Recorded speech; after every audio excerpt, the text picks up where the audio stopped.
be so sunny. Ugh. Hey guys, welcome back to. That was a terrible place, right? Hey guys, welcome back to Roop's Fun to Not Done Done. Today I'm here with a late review. That's all I can say. It's a review. It's late, like a year late, whatever. So this bad boy you see right in front of me, he's getting reviewed. Okay, so basically, if you don't know, I got this guy like a year or so ago. You could like click the video up there or something. I think I got it right for once. I don't know. I should make like a montage of every single time I got that wrong. It's so sunny, and the living room was taken, so this is the next best place. But basically, yeah, this laptop, it was cheap. If that's what you want to hear, yeah, it was cheap. $500 for a laptop. Yep, that's cheap. And I'm not sarcastic, that's actually pretty cheap for a laptop. But so before we really move on to how it performs, let's just go over the specs. So it has an Intel Core i3 5015U. Yeah. It's clocked in at 2.1 gigahertz and it has 3 megabytes of L3 cache. It has a precision trackpad that is running ELAN drivers, so I'll let that sink in. Acer True. Okay, I'm just reading off the sticker at this point. I have no clue what the heck Acer True Harmony is supposed to be. The Wi-Fi is honestly really good. It has support for both 2.4 gigahertz and 5 gigahertz networks, so that's good. It's Skype certified. It has Cortana. It's touchscreen. Anyways, Acer blue light filter. Got the sticker stuff out of the way. Almost. So yeah, with the Core i3, it's a 5th generation Core i3. It has Intel's HD Graphics 5500U. Why did I say U? Why did I say U? It has Intel's HD Graphics 5500.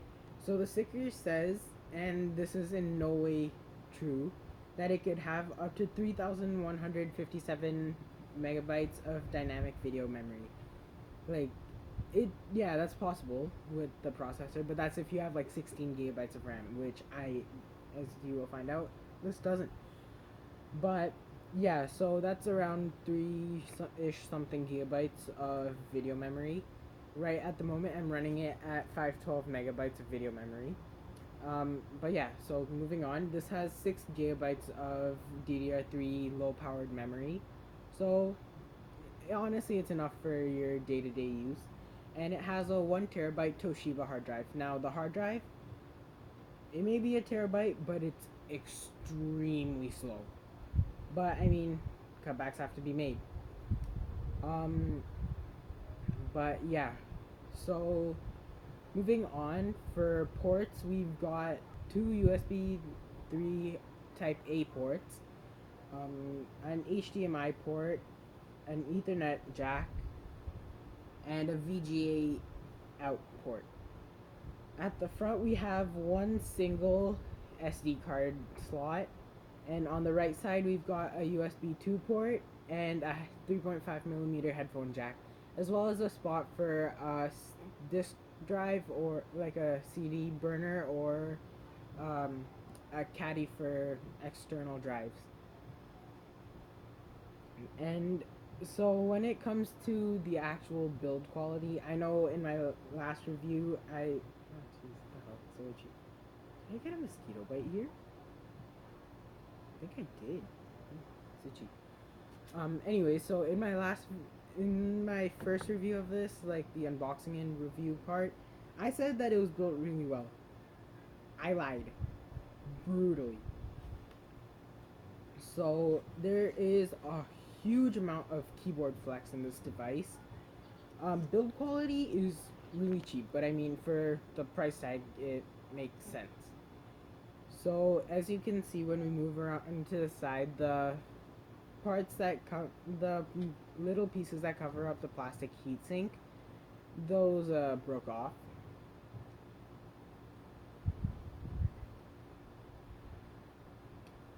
Okay. But yeah, for the most part, it's it's a full plastic build, except for maybe some metal on the inside and all. If I haven't mentioned it already, there's quite a bit of keyboard flex to it. Okay, so what you're seeing right now is the webcam on this computer. So it is a 720p webcam, no support for Windows Hello or anything like that. But for Skype calls and all, it's pretty good, I have to say. It's a little grainy, but like, I don't think you could possibly see the graininess here. And I'd say the microphone is also pretty decent. Doesn't sound horrible, doesn't sound amazing. It's right in the middle. Um, yeah, I'd say yes. If you're on a video call or anything, this webcam should do you just well. Even a 480p webcam would do you great, like the one that I use for my streaming setup.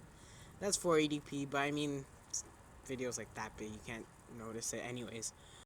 Okay, so the image is a little oversaturated, but I stand corrected about what I said about the microphone. It's actually pretty good. Like sound wise, yeah. And yep. Alright, so this is the display. It is a night. What is it? Thir- 1336 by 768 display, I believe. Yes. Or 1366, whatever. But it's a touchscreen display, and it's honestly not the best. It's really unsaturated. Colors are not that great. But I mean, if you're just like typing up Word documents and stuff, it's not that big of a deal. Like, as you can see, I'm just clacking away.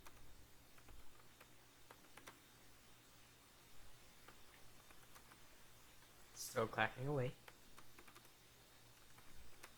Because clacking away is fun. But yeah, another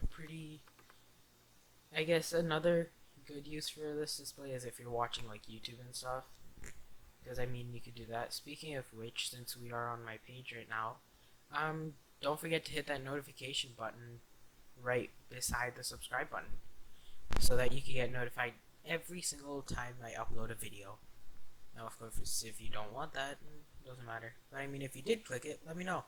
Maybe I'll say your name in the next video. Yeah. Okay, so here's a bit of a speaker test. The speakers are on the bottom of this machine, so not the most optimal place to put them. And honestly, the speakers aren't that great. As you'll see, they get decently loud in quiet environments, but it's not really that loud, and there's not much bass or quality to it. Hey guys, welcome back to Roop's Fun Dun Dun Dun. Where am I today? I don't know. Somewhere in the US. So yeah, fidget spinners. As you can see, this keyboard lacks any form of a number pad at all. But that's a complete lie. Because there is a function number pad. So if you hold down the function key, your what is it? 789. The time is 2:00 p.m. Good to know. But yeah, your 789 UIO 7 JKL and M keys, those transform into a number pad. And you've got a lot of function features, I guess you could say. So Alright, so here we have a picture of my keyboard, and along the right hand side you can see we've got some function keys like play, pause, stop, fast forward, rewind, and all. And then right below it, the arrow keys double up as your brightness toggles, your volume toggles.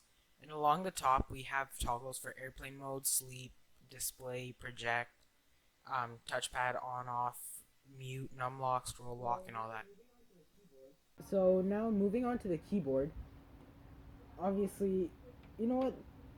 I'm going to cut the keyboard some slack because other than the flex in the chassis, the keyboard is actually pretty nice. Like, I like it. It's a little clicky, a little mushy, but it's like right in between, so it feels nice.